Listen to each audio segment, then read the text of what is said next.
Hello everybody, this is Potter Brony, and welcome to another fan work commentary. I have a request from Woody Pecker to watch Firebrand's Taking Chrysalis's Invasion too seriously. Now, this request being the result of a conversation we had on a previous video and comment section, and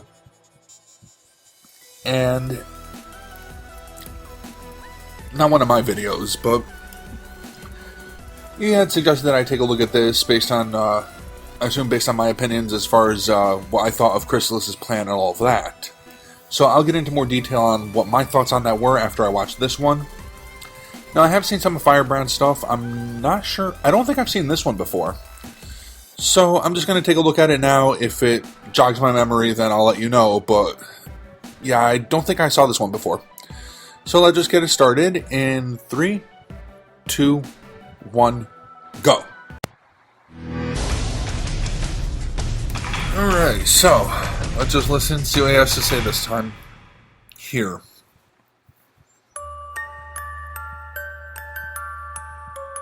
A Canterlot wedding. Boy, is this a divisive episode. Mainly due to the complexity of the plot. A lot of people say that Chrysalis's plan to take over Equestria was stupid and only almost worked through sheer dumb luck. But here's the thing. The plan worked, and I think it worked for very logical reasons that paints Chrysalis as quite the tactical genius. Yes, I'm putting forth the notion that Chrysalis's plan is actually brilliant. Here, let me explain what I mean. Easily the most common complaint against Chrysalis was, why did she act out of character? If she really was a changeling, she would have to act exactly like her target to avoid suspicion. Why didn't Chrysalis act nice to all of Cadence's friends? This makes it look like Chrysalis didn't do the recon on the person she was impersonating. This seems very careless and like a critical research failure. On the surface, in the magical land of Equestria, there's a little thing called the Elements of Harmony, which are a convenient fix-all-the-things weapon utilized by our little ponies. Quite the obstacle in taking over a country. How does one remove that as a threat? Well, let's think about this. I think Chrysalis knew about the Elements of Harmony, because, eternal night, chaos across Equestria, that's probably going to turn some heads. And there's the fact that during the climax, Chrysalis ordered a small unit to distract the main six while a noticeably larger number of troops secured the actual elements.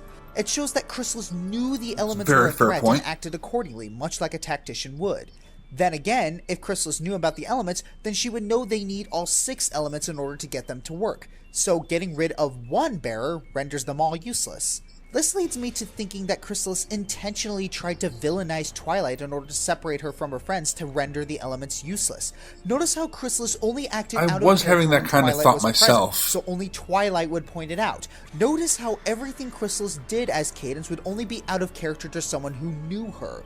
Notice how she had the perfect excuse of wedding stress and a busy husband to fall back on in case someone decided to call her out. Notice how Chrysalis kept trying to get on Twilight's friend's good side while making Twilight look overly suspicious and possessive. This way, if Twilight ever found out about her secret, none of them would believe her.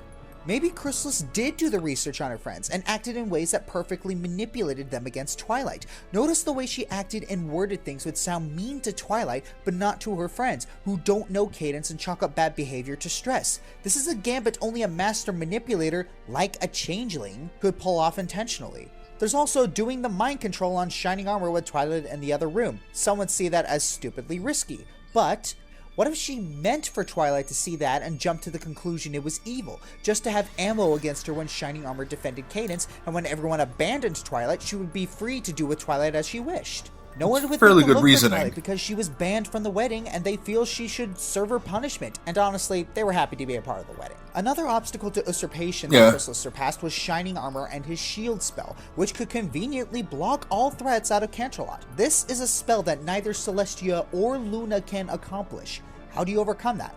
Oh, how about impersonating his fiancée and sucking all of his energy away? Keep your enemies close after all. This would also explain why Chrysalis didn't impersonate Celestia or Luna, because they weren't the biggest threat that needed to be neutralized. One big thing that people associate as a tactical blunder on Chrysalis's part is Chrysalis revealing herself and monologuing like a James Bond villain. I think she was just buying time.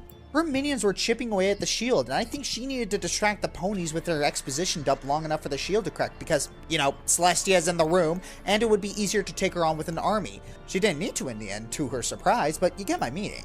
Some people seem to think that Cadence's taunting of Twilight was unnecessary and only served to eventually help the two prisoners escape.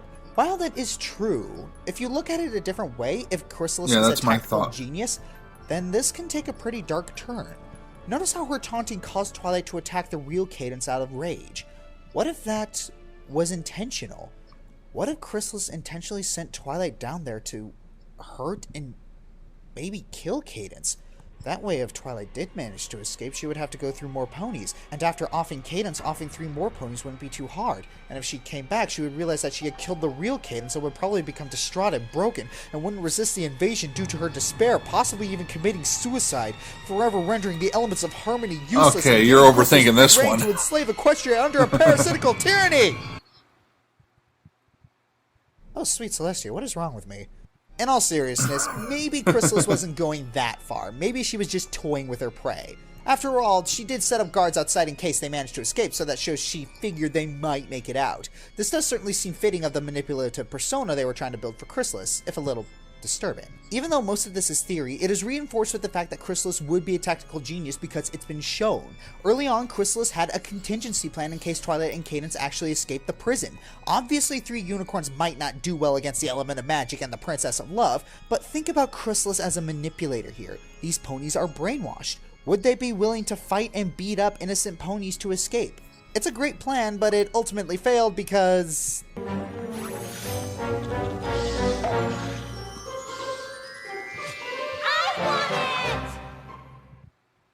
the plot demanded it. Seriously, how could a Chrysalis predicted that? Yes, Chrysalis's plan ultimately failed because of Deus Ex Machina, and there's not much you can do against that. Though I gotta say, it kind of speaks to the skill of the writer when they create a villain plan so perfect that they write themselves into a corner and are forced to Deus Ex Machina themselves out. If you look at it this way, Chrysalis's plan was pretty much perfect.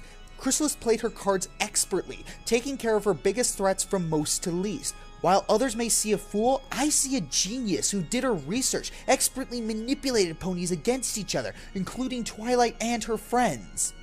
It's not your fault. She fooled every pony. I did, didn't I? Maybe we're not giving Chrysalis enough credit. Maybe if we think about this the way the writers intended for us to see, we'll see some actual brilliance. Or maybe I'm just taking this too seriously. Okay, so that was an interesting look at it, and yeah, I had not seen that before.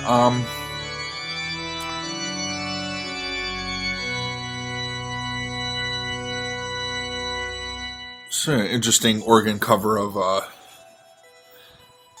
that song. Okay, so point counterpoint in this. Now I'm going to give explanation as to my opinion as far as what I think Chrysalis did wrong and why I think she's not a tactical genius. While I agree with a lot of what Firebrand was saying here, her plan was really, really good. There's no question about that. Her plan was very well thought out, and even given her the benefit of the doubt.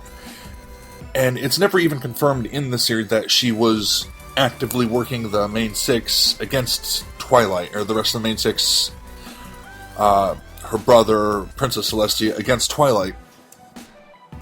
Say that she did, great idea, that's great.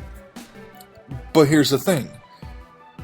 She defeated herself, if that's the case. She shot herself in the foot, she poked the bear, as I want to call it here. Okay, so she turned everyone against Twilight. Twilight's banned from the wedding. As far as they know, she ran off in sadness, and they're not going to look for her until after the wedding. They're not going to bother worrying about it. Very true. So that would give her enough time after trapping Twilight to get through the wedding until the changelings could chip through the wall. That's all the stalling that she needs.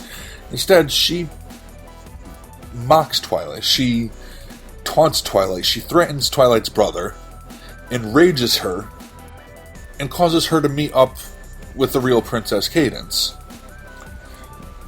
Now, if you take the really dark turn that he had mentioned, that Firebrand had mentioned, that maybe it would turn Princess Cadence, or it would turn Twilight against Princess Cadence. fair enough. But it didn't take them that long to figure out that who they really were, that she was the real one. They would have figured out way before she did any kind of damage to Cadence. As far as the guards outside, you were seriously overestimating their value or seriously underestimating Twilight and Princess Cadence. And this is one of the princesses. And then there's Twilight, who is insanely powerful as well. 3 unicorns aren't going to do much. Even if you thought that far enough ahead, fine, not a bad idea. But the fact that you, like I said, poke the bear, and you keep poking the bear, it's going to take a swipe at you.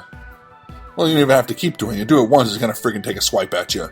And you're going to mess yourself up. You're going to ruin yourself. That's what she did. She kept taunting her, and she ruined her own plans. She wouldn't have had to stall, like he had said, during the wedding with the whole monologuing, if Twilight just sat there, crying, depressed, alone, without support, until after the invasion. That stalling, that monologuing wouldn't even be necessary if she had just left her alone. If she left Twilight alone, she wins. That's all there is to it. She won. But she got cocky, and she ruined her own plan. That's my opinion on that. Not to mention the fact that she didn't even factor Celestia or Luna into the equation. Yeah, Shining Armor Shield was the big issue, was the major hurdle to overcome so that she could get the rest of her troops into Canterlot. But, you got 2 really powerful Alicorn princesses there, who are thousands of years old, who you had no idea that you could defeat, because you grew so powerful off of the love that Shining Armor had for Cadence. It came as such a shock to her that she defeated her. It's like, you left that kind of wild card out in the open? That's not good planning at all. So, yeah, I mean, a lot of, like I had said, a lot of the stuff I agree with. He made some very good points, but still, I myself personally would not go so far as to call her a tactical genius. In my eyes, she wasn't. She did come up with a very good plan. It was very well executed until she fumbled and screwed herself up. That's my opinion on how that worked out for her, or did not work out for Chrysalis. So, let me know what you think. I want to thank you all for watching. Hopefully you enjoyed that. Take care. Bye.